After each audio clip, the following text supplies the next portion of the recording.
पाणीपुरी म्हटलं ना की बऱ्याच जणांच्या तोंडाला पाणी सुटतं। आज आपण अगदी झटपट घरच्या घरी 20 मिनिटांमध्ये चटकदार अशी ही पाणीपुरी कशी बनवायची ते पाहणार आहोत की त्यामध्ये चटकदार आंबट गोड तिखट असं हे पाणीपुरीचं पाणी असेल किंवा रगडा असेल घरच्या घरी झटपट आणि सोप्या पद्धतीने कसं बनवायचं ते पाहणार आहोत। एकदा का तुम्ही हे जर पाणीपुरी अशा पद्धतीने घरी बनवलात ना तर बाहेरून ठेलेवाल्याकडे जाऊन पाणीपुरी खाण्याचंच विसरून जाल आणि घरच्या घरी अतिशय सोप्या पद्धतीने बनवाल। व्हिडिओ स्किप न करता शेवटपर्यंत नक्की पहा। तर सगळ्यात आधी एका कुकरमध्ये ते मी 2 मोठे चमचे तेल घेतलेलं आहे। यामध्ये बारीक चिरलेला मध्यम आकाराचा कांदा कट करून घेतलेला घालायचा, लालसर होईपर्यंत परतून घ्यायचा। यामध्ये हिंग घालायचा आहे पाव चमचा, आलं लसूण पेस्ट घालायचा आहे 1 चमचाभर। हलकसं तेलावर आपल्याला आलं लसूण पेस्ट परतून घ्यायची आहे। त्यानंतर यामध्ये पाव चमचा हळद आणि 1 चमचाभर लाल तिखट घालायचं आहे। लाल तिखट थोडंसं कमी लागतं रगड्याला, त्यामुळे त्या पद्धतीने आपल्याला लाल तिखट घालायचं आहे। आता हे चांगलं परतून घ्यायचं आणि लगेचच यामध्ये 1 वाटी पिवळा वाटाणा मी 4 तास भिजत ठेवला होता तो यामध्ये घालते आणि 1 मध्यम आकाराचा बटाटा साल काढून कट करून घेतलेला आहे तो यामध्ये आपल्याला घालायचा आहे। त्यानंतर हलकसं परतून घ्यायचं। यामध्ये 2 ग्लास पाणी घालायचं आहे आणि चवीपुरतं मीठ घालायचं। काळं मीठ असेल तर काळं मीठ सुद्धा यामध्ये तुम्ही घालू शकता आणि झाकण ठेवून एक 5 ते 7 शिट्या याला येऊ द्यायच्या आहेत। तर रगडा आपला तयार होतोय तोपर्यंत इथे आपण त्यासाठी लागणारं आंबट गोड तिखट असं हे पाणीपुरीचं पाणी तयार करून घेऊयात। तर सगळ्यात आधी इथे मी घातलेलं आहे त्यासाठी मूठभर कोथिंबीर, मूठभर पुदिना घेतलेला आहे, 2 हिरव्या मिरच्या घातलेल्या आहेत। तर इथे हिरव्या मिरच्या तिखट आहेत त्या पद्धतीने मी घातलेल्या आहेत।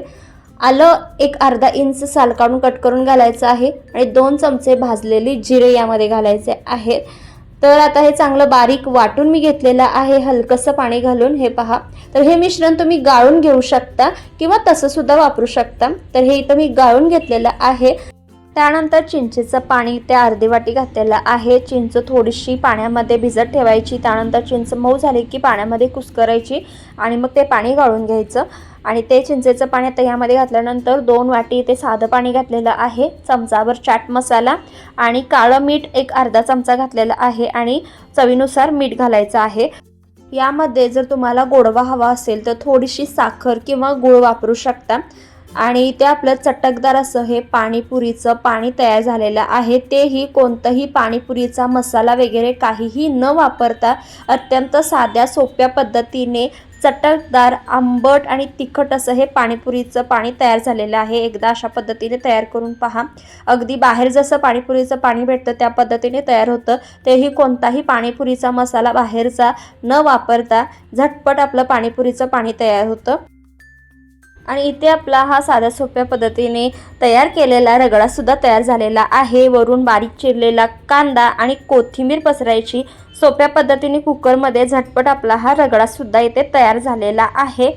आणि आता त्यानंतर हे जे पाणीपुरीचं पाणी आहे त्यावर आपल्याला थोडीशी बुंदी पसरवायची आहे।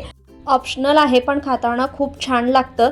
आणि इथे आपला हा पाणीपुरीचा ठेला तयार झालेला आहे। मनसोक्त जितकं पाहिजे तितकं तुम्ही घरच्या घरी हे खाऊ शकता आणि अतिशय सोप्या पद्धतीने झटपट घरच्या घरी फटाफट आपला हा पाणीपुरीचा रगडा आणि पाणीपुरीचं पाणी तयार झालेलं आहे। तर या ज्या पाणीपुरीच्या पुऱ्या आहेत त्या मी सुक्या आणल्या होत्या आणि आता घरी तळून घेतलेल्या आहेत। बाहेरून जाऊन पाणीपुरी खाण्यापेक्षा घरच्या घरी अगदी जेवढे पाहिजे तेवढं मनसोक्त आपण पाणीपुरी अशा पद्धतीने सोप्या सोपी करून खाऊ शकतो। तर तुम्हाला ही रेसिपी कशी वाटली कमेंट करून नक्की सांगा। जितक्या जास्त जमेल तितक्या जास्त नातेवाईकांना फ्रेंड्सना व्हिडिओ आवर्जून शेअर करा।